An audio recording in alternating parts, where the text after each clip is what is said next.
අද වීඩියෝව චෝටි බබාලත් එක්ක ගෙදර ඉන්න අම්මලට. සමහර දවස් ඇතේ චෝටි බබාලා එක්ක ගෙදර ඉන්න අම්මලට කියා ගන්න බැරි පාළුවක් තනිකමක් දැනෙන.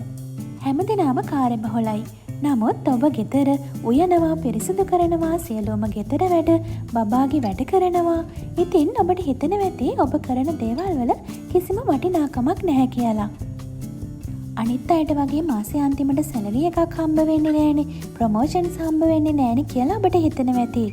නමුත් ඔබ දන්නවද මේ ලෝකේ තියෙන ලස්සනම කාටවත්ම ලේසියෙන් කරන්න බැරි ශක්තිමත්ම රැකියාව තමයි ඔබ කරන්නේ.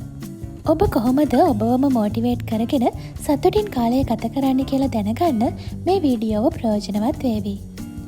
අංක 1 තමයි අම්මා කෙනෙක් වෙන්න කලින් ඔයාට තිබුණ හීන, ඔයාගේ විනෝදාංශ, ඉලක්ක අමතක කරන්න එපා. අඩුම තරමින් සෑම දිනකම විනාඩි 20ක්වත් ඒ වෙනුවෙන් වැය කරන්න.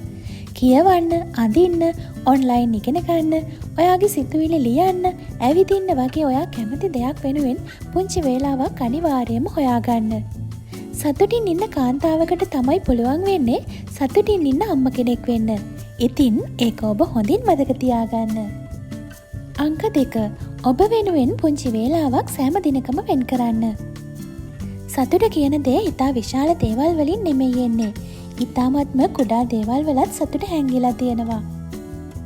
ඔයාගේ චෝටි බබා නිදි වෙලාවට ගෙවල් අස් කරන්නයි, රෙදි සෝදන්නයි, උයන්නයි තියෙන වැඩ ඔක්කොම කරන්න ඕනි කියලා ඔයාට හිතෙයි. නමුත් මුලින් මේ දේවල් කරන්න කලින් ඔබට ඕන ශක්තිය ඔබ තුළට ඇතුළු කරගන්න වෙනවා. විනාඩි කිහිපයක් පොඩි විවේකයක් ගන්න, රසවත් තේ එකක් බොන්න, ලස්සන සින්දුවක් අහන්න වගේ දෙයකට ඔයාට පුංචි වේලාවක් වැය කරන්න පුළුවන්. එහෙම කිරීම කාලය කා දැමීමක් නෙමෙයි. ඒ ඔබට අවශ්‍ය ශක්තියෙන් නැවත ඔබ පොරවා ගැනීමයි. අංක 3 දරුවා සමග සතුටින් ගත කළ හැකි ක්‍රියාකාරකම් කරන්න. ඔබේ පුංචි දරුවා සමග එකට සිනහ වෙන්න, එකට සින්දු කියන්න, නටන්න, චිත්‍ර අඳින්න, ෆොටෝස් ගන්න, මොනවම හෝ අලුත් අත්දැකීමක් දරුවා සමග ගන්න සෑම දවසකම. ඒ පුංචි අවස්ථා විශාල මතකයක් වේවි ඔබට පසු දවසක. පුංචි දරුවන්ට මතක තියෙන එකක් නැහැ ඔබ ඔබේ නිවස පිරිසිදු කරන්න කොච්චර මහන්සි වුණාද කියලා. නමුත් ඔබ දරුවා සමග අලුත් වෙනස් අත්දැකීම් ලබාගත් සිනහ වුණු දවස් ඔවුන්ට සෑමදා මතක තියේවි. අංක 4. ඔබට වගේම අත්දැකීම් තියෙන, ඔබව තේරුම් ගන්න පුළුවන් තවත් යාළුවෙක් සමග ටික වේලාවක් කතා කරන්න. එවිට ඔබට තේරේවි ඔබ තනි වෙලා නැහැ, ඔබේ අත්දැකීම තියෙන තවත් අය ඉන්නවා කියලා. ඔවුන් සමග අත්දැකීම් බෙදා ගන්න, සිනහ වෙන්න ඔබට පුළුවන්. ඒ ඔබට ලැබෙන මොටිවේෂන් එකක්. අංක 5. අන් අය සමග ඔබව සැසඳීම නවත්වන්න. ඔබට තියෙන්නේ ඔබටම අනන්‍ය ගමනක්.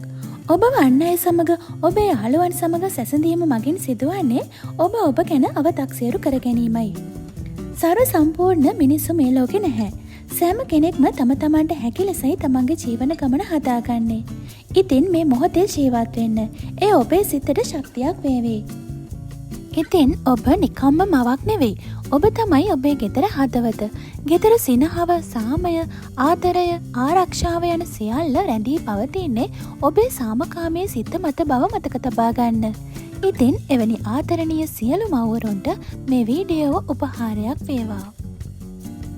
ඉදිරියටත් මෙවැනි වැදගත් තොරතුරු ඔබගේ ජීවිතයට එක් කර ගැනීමට අපේ channel එක subscribe කරලා තියාගන්න කියලා ආදරයෙන් ඉල්ලා සිටිනවා.